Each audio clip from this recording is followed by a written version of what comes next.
ଜାତୀୟ ପଞ୍ଚାୟତ ପୁରସ୍କାର ଓ ପଞ୍ଚାୟତ ବିକାଶ ସୂଚନା ବୈଠକ ଅନୁଷ୍ଠିତ ହୋଇଛି। ଆଜି ଦିନ 12ଟା ସମୟରେ ମୋହନା ବ୍ଲକ କାର୍ଯ୍ୟାଳୟ ସଭାଗୃହରେ 20 ଗୋଟି ପଞ୍ଚାୟତର ସରପଞ୍ଚ, ପିଇଓ ଓ ଶିକ୍ଷକମାନଙ୍କୁ ନେଇ ସମୀକ୍ଷା କରାଯାଇଥିଲା। ପଞ୍ଚାୟତରେ ବ୍ଲକ ପ୍ରଶାସନ ପକ୍ଷରୁ 9ଟି ଯୋଜନା ମାଧ୍ୟମରେ କାର୍ଯ୍ୟ ଜାରି ରହିଛି। ସେହି 9ଟି ଯୋଜନା ପଞ୍ଚାୟତରେ କିଭଳି କାର୍ଯ୍ୟ ଜାରି ରହିଛି ତାହା ଉପରେ ତର୍ଜମା କରିବା ସହ ଉନ୍ନତି ହୋଇଛି ନା ଅବନତି ହୋଇଛି ଆଲୋଚନା କରାଯାଇଥିଲା।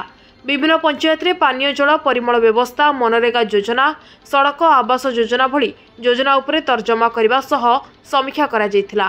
ଆଗାମୀ ଦିନରେ କିଭଳି ଦ୍ରୁତ ଗତିରେ ଉନ୍ନୟନ କାର୍ଯ୍ୟ ଜାରି ରହିବ ସେ ନେଇ ସ୍ୱତନ୍ତ୍ର ତାଲିମ ପ୍ରଦାନ କରାଯାଇଥିଲା।